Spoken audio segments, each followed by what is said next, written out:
Bien, hoy 10 de enero del año 2019, pues ingresa a este espacio del Museo Escárcega, conocido como Letras y Memorias, el escritor Andrés Reyes Rodríguez, pues a quien le vamos a pedir en primer lugar, bueno, que nos platique de cuál es su tema favorito y qué es lo que lo lleva a escribir. Sí, muchas gracias, Jaime. Un saludo para todas las personas que nos ven y nos escuchan. Pues mira, no sé si mi tema favorito, pero es el tema que trabajo con más frecuencia. Tiene relación con la política. Y cuando me preguntan, siempre hago un esfuerzo por decirles que no es nada más una sola idea de la política, sino que es más de una. Por ejemplo, normalmente cuando hablamos de política pensamos en el gobierno, en los partidos, pensamos en los procesos electorales, en algunos casos se piensa también en la administración pública, y todo eso lo trato yo. Pero hay otros asuntos que no son producto de coyunturas, por ejemplo, de una elección, sino que son asuntos que se relacionan con el poder, con cualquier tipo de poder. Es decir, hay la mejor definición que me ha gustado del poder, que dicen que es el que puede. Entonces, el poder en una perspectiva, el poder político en una perspectiva más amplia, más allá de lo que es estrictamente político, gubernamental, el poder es esta capacidad que tiene una persona para poder influir en otra, quiera o no. Normalmente los que hablan del poder positivo pues suman un poco la coerción, es decir, la coerción basada en la ley cuando es en un sistema progresista, pero también ya no solamente la coerción, sino que también la suma de lo que es el convencimiento y de lo que es la imposición mínima que se necesita para ejercer. Así ha sido toda la vida, por cierto. Y esto no solamente ocurre en el ámbito, te decía, gubernamental, ocurre entre la relación en un hombre y una mujer, sobre todo en una realidad como la nuestra, donde se piensa que en México somos muy machos. Bueno, sucede sí en algunos casos, en otros no, pero también ahí hay una relación de poder. Hay una relación de poder cuando el ciudadano camina por la calle y hay un sistema para detenerte y otro sistema para continuar. El de los semáforos, o en el sindicato, o en el salón de clases, donde el maestro tiene la autoridad y la ejerce. También puedes verlo en una fábrica, donde el patrón ejerce su autoridad sobre los empleados. Y así nos podríamos ir en un largo etcétera, donde lo que me interesa, en última instancia, es escribir sobre cómo reaccionan los seres humanos ante el poder, ya sea para obedecer o, en su caso, para mandar. Cuando digo psicológica, la dimensión psicológica, me refiero a esta reacción que tiene el hombre cuando asume una postura de autoridad, legítima o no, una postura de autoridad que permite que tú intervengas en las decisiones de los otros.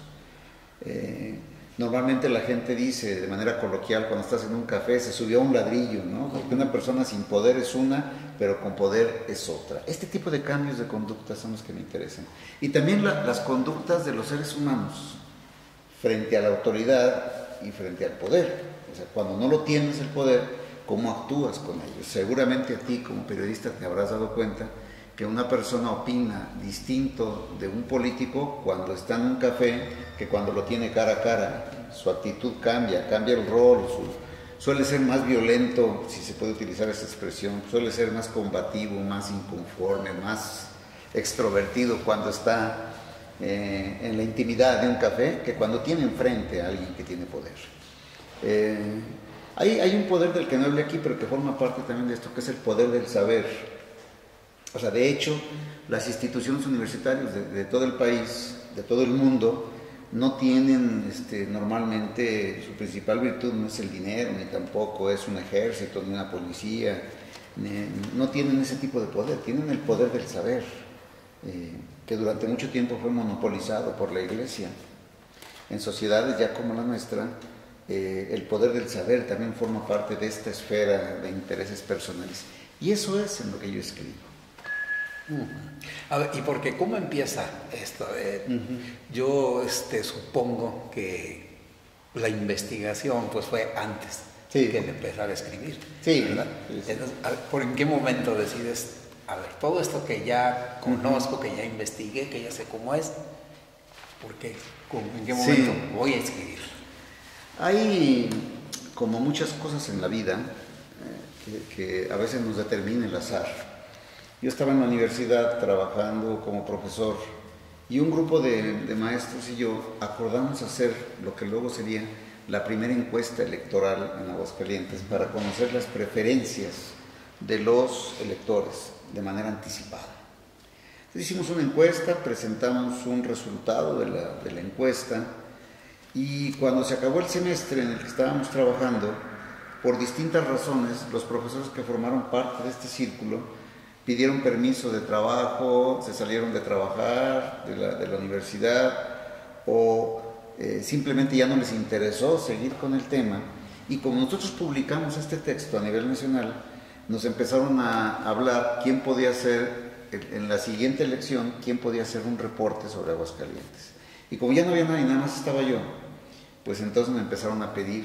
Y yo decía, bueno, no sé si esto sea lo que yo quiero, pero fueron tantas las peticiones que me hacían, y luego de pronto no había nadie más en los siguientes años, que yo terminé por buscarle, además del azar, por buscarle un interés que fuera más a profundidad.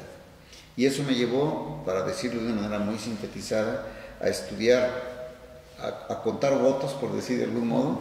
Me llevó a estudiar, porque así vino en la historia que me tocó vivir, ya no solamente contar votos, sino lo que durante mucho tiempo se llamó la alternancia, el deseo de la sociedad mexicana de ver otros partidos en el poder. Y luego cuando ya la alternancia se convirtió en una costumbre cotidiana, empecé a escribir ya no sobre la alternancia, sino sobre la calidad de la democracia. Es decir, ya se ganó un partido nuevo, pero ahora lo que nos interesa es no nada más la alternancia, lo que nos interesa es que el gobierno trabaje democráticamente y que su democracia sea con resultados efectivos. Entonces ya no era tanto la alternancia, ahora ver la calidad de los gobiernos, la calidad del Congreso, la calidad de la relación entre los ciudadanos y el gobierno. Pero luego tampoco me quedé ahí, porque resulta que la calidad del gobierno supone ingresar a la administración pública. Entonces tuve que aprender modelos administrativos para saber cómo ser más eficaz con un mismo recurso, cómo ser eficaz en el gobierno, ¿no? Entonces me metí a estudiar cosas de administración pública. Y luego, ahorita estoy en 2 puntos más. Ahora estudio la biografía de los políticos. Me interesa saber por qué empezaron ellos por qué les nació ser políticos, como tú me preguntas a mí por qué me nació estudiar esto. Y en este momento estoy en un punto en el que creo que esta división de oficios, en mi caso de hacer estudios políticos, es una cuestión también del azar, es una especie de cuestión, ¿cómo decirlo?, que ocurrió simplemente porque empezó a haber especialización en las áreas, pero realmente el poder siempre ha sido una realidad que abarca no solamente el poder mismo, sino que el poder está relacionado con el arte, está relacionado con la economía, está relacionado con la antropología, y aunque suene extraño, con la arqueología, con la filosofía, con la biología, con la física, con la química. Sería cosa de que pudiéramos platicar de esto, pero de pronto, cuando estuve estudiando las biografías, caí en la cuenta de que el poder lo hacen seres humanos, y los seres humanos están llenos de pasiones, de sueños, de errores y aciertos, y de muchas otras cosas, de todas las pasiones que identifican a la especie humana. Entonces ahora no sé en qué profesión estoy, el poder está todavía entre mis intereses, pero no me cierro a los otros nexos que existieron desde su origen. Yo me imagino que los primeros hombres que tuvieron poder al mismo tiempo eran religiosos o sacerdotes o soldados o muchas otras cosas, eran constructores. Entonces me doy cuenta que de pronto me he visto en la necesidad de escribir otras dimensiones del poder que no son tan visibles o